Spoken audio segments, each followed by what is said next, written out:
Buenas tardes. En esta oportunidad vamos a tocar lo que es la farmacología gastrointestinal. Entonces, para hablar de farmacología gastrointestinal, primeramente tenemos que hacer un pequeño recuerdo fisiológico que el tracto gastrointestinal va a estar gobernado o controlado va a tener un control neuronal, ya que va a ser a través del sistema extrínseco, a través del sistema nervioso autónomo, donde van a participar activamente las fibras colinérgicas del vago, que van a tener una función excitatoria, y las fibras simpáticas que van a inhibir la secreción de acetilcolina. Si ustedes se acuerdan, hemos hablado también de los receptores muscarínicos de la acetilcolina. Y el otro control neuronal, que es el intrínseco, que es propio del sistema nervioso entérico, ya donde van a participar activamente el plexo mientérico o de Auerbach, que controla el tono, la frecuencia y la intensidad de los movimientos gastrointestinales, ¿ya? Y el plexo submucoso o el plexo de Meissner, ¿ya? Que van a controlar las secreciones del tracto gastrointestinal y el flujo sanguíneo local, ¿ya? Entonces, y a eso va a coadyuvar de las neuronas colinérgicas, adrenérgicas y del sistema nervioso autónomo, ¿no? Entonces, donde vamos a encontrar la 5-hidroxitriptamina, las purinas, sustancia P, el péptido inhibidor vasoactivo, la somatostatina, las encefalinas, la bombecina y la colecistocinina. Entonces, todos estos neuronas colinérgicas y neuronas adrenérgicas van a liberar estos neurotransmisores, ¿ya? Y el control hormonal, que es el otro control que tiene el tracto gastrointestinal, ¿ya?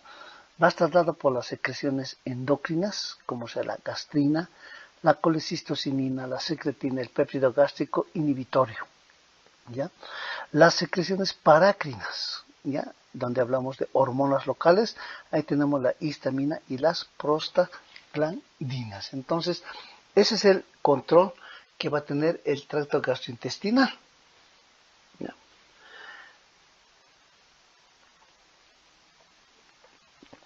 Lo que a nosotros nos interesa es la regulación de la secreción ácida, ¿no? Del ácido clorhídrico, ¿ya?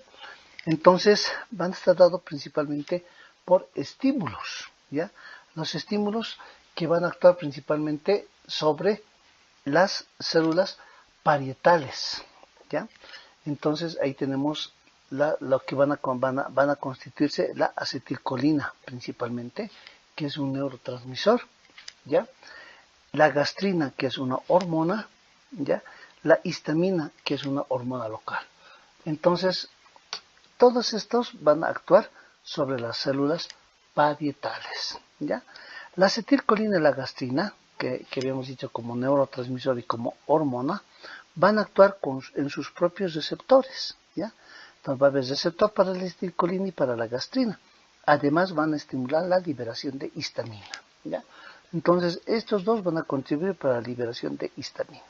Y una cosa bien importante son las prostaglandinas, donde tenemos la prostaglandina E2 y la prostaglandina I2, que van a inhibir la secreción ácida estimulada por la histamina y van a estimular más bien la secreción de mucus y bicarbonato, ¿ya? Entonces, bien importante son las prostaglandinas, porque las prostaglandinas aparte de inhibir, una de las cosas bien importantes como mecanismo de defensa es la estimulación de secreción de mucus y bicarbonato, ¿ya?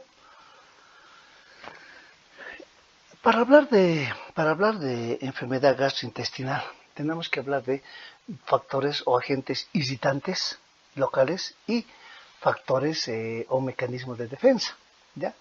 Entre los mecanismos irritantes tenemos el exceso del ácido clorhídrico, el Helicobacter pylori, bien importante, los ácidos biliares, enzimas proteolíticas como la pepsina, y una cosa bien importante en nuestro medio es los productos exógenos como son los antiinflamatorios, la cafeína, el alcohol, los corticoides, entre otros.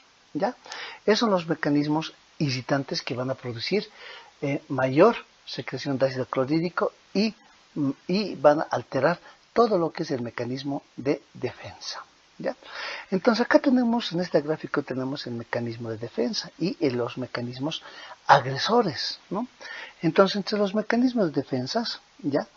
Vamos a tener aquí, por ejemplo, ¿ya? Tenemos la liberación de bicarbonato, ¿ya? Vamos a tener esta gran liberación de bicarbonato, ¿ya? Vamos a tener el gel mucoso, ¿ya? El moco, ¿ya? Vamos a tener a este nivel también la vasodilatación y la liberación de prostaglandinas, ¿ya? Que es bien importante para que como mecanismo de defensa o protección de la mucosa gástrica, ¿ya? Entonces, ¿cuál es la farmacología de la secreción ácida, ¿no? Entonces, ¿qué medicamentos o fármacos tenemos que estudiar o cómo se clasifica, ¿no? En esta oportunidad vamos a hablar de los que disminuyen la secreción de ácido clorhídrico. Ahí tenemos los antagonistas de los receptores de la histamina, ¿ya? Los anticolinérgicos y los inhibidores de la bomba de protones, ¿ya? Principalmente como disminución de secreción de ácido.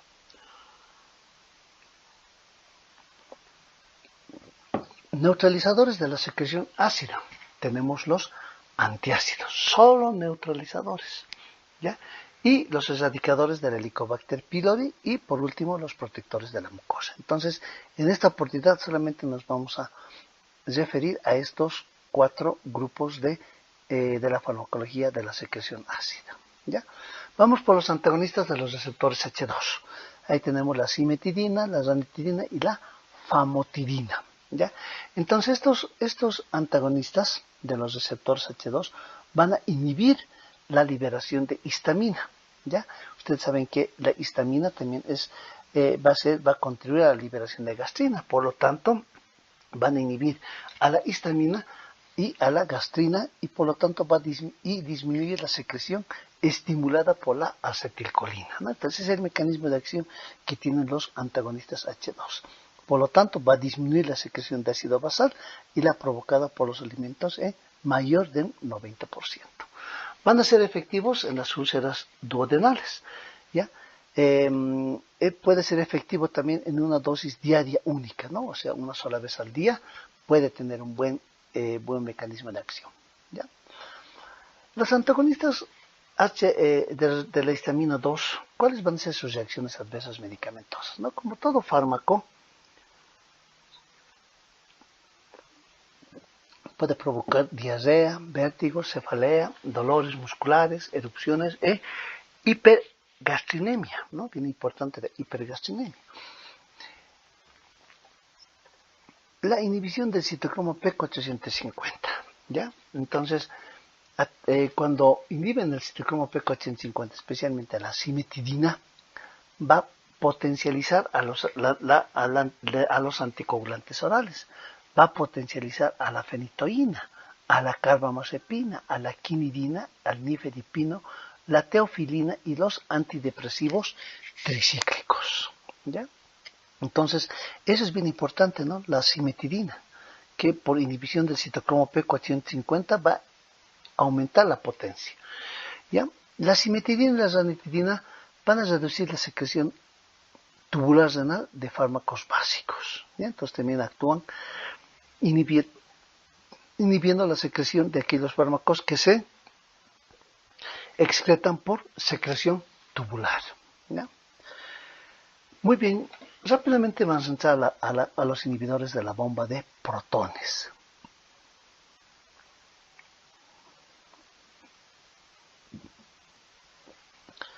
Entre los inhibidores de la bomba de protones, ¿ya? Tenemos el omeprazol, el lansoprazol y el pantoprazol, ¿ya? Entonces, estos inhibidores van a bloquear irreversiblemente la bomba de protones, ¿ya? Van a inhibir la secreción basal ácida y la secreción estimulada, ¿ya? Entonces, para poderse para poder activar los, los inhibidores de la bomba de protones, necesitan de un pH ácido, ¿ya? Entonces, por lo tanto, no se puede asociar juntamente con antiácidos o con bloqueadores H2. Entonces, la bomba de protones se tiene que administrar sin asociar otro inhibidor de la secreción ácida, ¿ya? El efecto específico va a ser sobre las células parietales, principalmente, ¿ya? Una dosis de 60 miligramos puede inhibir un 100% de la secreción ácida, ¿ya? El omeprazol, en este caso, viene de 40 miligramos endovenoso y 20 miligramos en vía oral, ¿ya? ¿Qué reacciones adversas vamos a tener? ¿Ya? Como todo fármaco, va a haber cefalea, diarrea, ¿ya? Mareos, somnolencia, confusión mental, impotencia, ginecomastia, dolores musculares y en algunos casos dolores articulares, ¿ya? Ahora, eso es una cosa, ¿no? Dice, esto es bien importante y esto es lo que ustedes tienen que poner mucho conocimiento. La supresión prolongada de secreción ácida, ¿ya? La secreción prolongada de secreción ácida puede llevarnos a una hipergastrinemia por hiperplasia de células secretoras de gastrina y tumor carcinoide, ¿ya? Entonces la pregunta es, ¿será que es conveniente dar inhibidores de la bomba de protones por un tiempo prolongado? ¿Ya? ¿Ya? Entonces, hay mucho riesgo, ¿no? Porque nos puede llevar a una hipergastrinemia, ¿ya? O nos puede condicionar a un tumor carcinoide, ¿ya? Pero otra cosa más importante que puede producir estos inhibidores de la bomba de protones es un aumento de las colonias bacterianas en el estómago, por un aumento de los nitratos y de las N-nitrosaminas cancerígenas, ¿ya? Entonces, ese es el efecto de las reacciones adversas importantes que tienen los inhibidores de la bomba de protones cuando se administra por tiempo prolongado, ¿ya? Muy bien. Entonces, rápidamente vamos a pasar a los antiácidos, ¿ya? Los antiácidos, ¿ya? Principalmente van a aliviar el dolor gástrico por la hipercloridia o el aumento del ácido clorhídrico, ¿ya? Va a neutralizar el ácido gástrico, ¿ya? Y va a inhibir la actividad de la pepsina por un aumento del pH, ¿no? Entonces, su función principal de los antiácidos es neutralizar la acción del ácido gástrico, ¿ya? Posible acción protectora por un aumento de la síntesis de prostaglandinas, ¿no? Uno de los mecanismos de acción que tienen los antiácidos es aumentar la síntesis de prostaglandinas.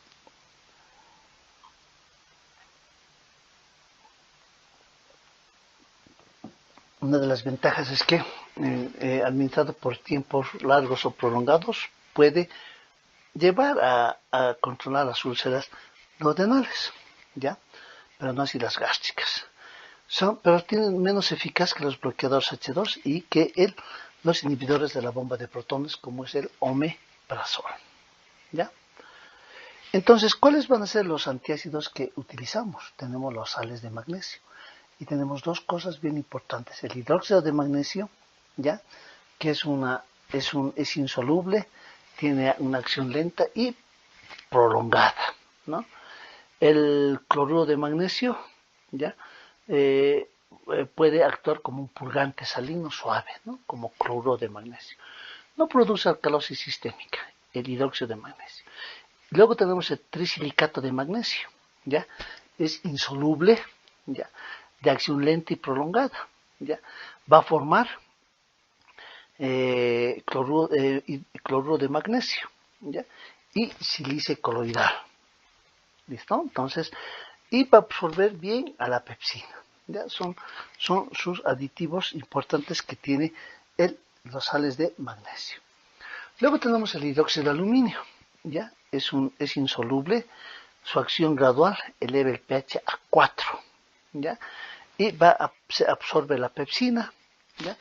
tiene una acción citoprotectora directa por fijación hacia las sustancias dañinas. Forma compuestos alumínicos insolubles en el intestino. ¿Ya? Una cosa bien importante de sus reacciones adversas del hidróxido de aluminio es que provoca estreñimiento. Mientras el magnesio, el hidróxido de magnesio, por formar un purgante salino suave, tiene un efecto que puede producir diarrea. ¿Ya? Entonces, uso prolongado del hidróxido de aluminio va a provocar estreñimiento. ¿Ya? Se combina con fosfatos y puede llevar a una deficiencia de fósforo. ¿Ya? Entonces, en este caso, los antiácidos no vienen como hidróxido de aluminio puro o sulfato de magnesio puro, ¿ya? Sino vienen combinados, ¿ya? Entre aluminio y magnesio, hidróxido de aluminio e hidróxido de magnesio. Entonces, para evitar esa reacción adversa que es el estreñimiento o la diarrea. ¿Ya? Entonces aquí tenemos un cuadrito de los antiácidos, ¿ya? El bicarbonato de sodio, ¿ya? El hidróxido de aluminio, el hidróxido de magnesio, ¿ya? Que van a tener una propiedad neutralizante que va a ser alta, ¿ya? ¿Qué sal va a formar? ¿No? Cloruro de sodio, cloruro de aluminio, cloruro de magnesio. La solubilidad en sal es alta, para los que nos interesa es baja, ¿no? Y sus reacciones adversas. Principalmente nos interesa el hidróxido de aluminio y el hidróxido de magnesio. Estreñimiento, hipofosfatemia, reducción de biodisponibilidad, diarrea, hipermagnesemia. ¿Ya? Entonces, esos son los antiácidos. ¿Ya? Sus usos clínicos de los antiácidos, ¿ya? Los antagonistas H2, como la ranitidina, podemos utilizar en la úlcera péptica, en el reflujo, esofagitis por reflujo. Los inhibidores de la bomba de protones, como el omeprazol, podemos utilizar en la úlcera péptica, resistente o antagonista a los bloqueadores H2, en la esofagitis por reflujo, componentes de terapia anti-Helicobacter pylori, en el síndrome de Zollinger-Edison, ¿no? De elección es el omeprazol como inhibidor de la bomba de protones. Los antiácidos en las dispepsias, alivio sintomático de la úlcera péptica, ¿ya? Y el basitrato de bismuto, que es un componente de la terapia contra el Helicobacter pylori, ¿ya? Y por último tenemos los protectores de la mucosa. ¿Ya? Entonces, como protectores de la mucosa se va a caracterizar porque recubre como una barrera física la superficie de las úlceras, ¿no? Entonces, solamente es recubrir. Entonces, ahí tenemos el sucralfato y el bismuto coloidal, ¿ya? Que una de las características es que van a aumentar los mecanismos protectores de la mucosa, ¿ya? Otro de los protectores es los que aumentan los mecanismos protectores de la mucosa, como es el misoprostol o prostaglandina E2. ¿Ya? El sucralfato no es nada más que un complejo de hidróxido de aluminio y sacarosa sulfatada. ¿Ya? Tiene un poder que recubre las úlceras. ¿Ya? Se fue a fijar selectivamente a la superficie de las úlceras, ya actuando como una barrera para el ácido, la pepsina y la bilis, ¿no? Entonces es una barrera, ¿ya? Aparte de eso, el sucralfato va a estimular la producción de prostaglandinas, ¿ya? Entonces, si va a estimular la producción de prostaglandinas, va a aumentar la secreción del mucus, va a aumentar la secreción de bicarbonato y también va a producir vasodilatación, ¿ya? El sucralfato se puede administrar 1 gramo 4 veces al día, 1 hora antes de las comidas, ¿ya? Por la forma pastosa y viscosa, ¿ya? Va a permanecer unas 3 horas en el estómago, ¿ya? Para su activación requiere de un pH ácido, ¿ya? No se debe administrar con antiácidos ni bloqueadores H2, ¿ya? Una de las reacciones adversas del del sucralfato es el estreñimiento, la sequedad de la boca, náuseas, vómitos, en algunos casos dolores de cabeza. ¿Ya? Entonces, bueno, antes del sucralfato habíamos hablado del bismuto coloidal. Entonces, el bismuto coloidal también tiene la particularidad de poder formar una pasta viscosa sobre el nicho ulceroso. ¿Ya?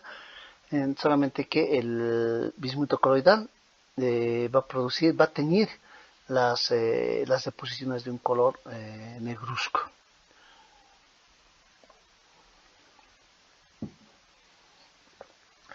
Entonces aquí tenemos un bosquejo de lo que es la fisiopatología de la úlcera péptica, ¿no? Donde hemos dicho que hay mecanismos protectores como mecanismos agresivos. ¿Ya? Entonces el tratamiento de la úlcera péptica consiste, ¿ya?, en utilizar antagonistas de la bomba de protones, ¿ya?, que van a inhibir la bomba de protones ATPasa, ¿ya?, inhibidores de los receptores muscarínico 1, cuyo neurotransmisor es la acetilcolina, ¿ya?, protectores de la mucosa como es el bismuto, ¿ya?, antagonistas de los bloqueadores H2, porque la histamina también participa como un mecanismo agresor. La estimulación de prostaglandinas, ¿ya?, como es el misoprostol, para que produzca mucus y haya gran vasodilatación, ¿ya? La utilización de antiácidos, ¿ya?, para neutralizar la acción del ácido gástrico. Entonces, en esto consiste el mecanismo o el del tratamiento de la úlcera péptica, ¿ya?, o de ustedes quieren de la enfermedad úlceropéptica.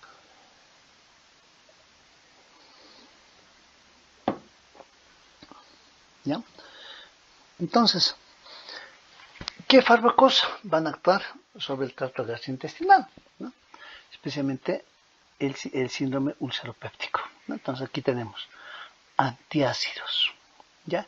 Hemos hablado del hidróxido de magnesio y el hidróxido de aluminio. Van a neutralizar, ¿ya? Hemos dicho que uno de los factores predisponentes de la enfermedad úlceropéptica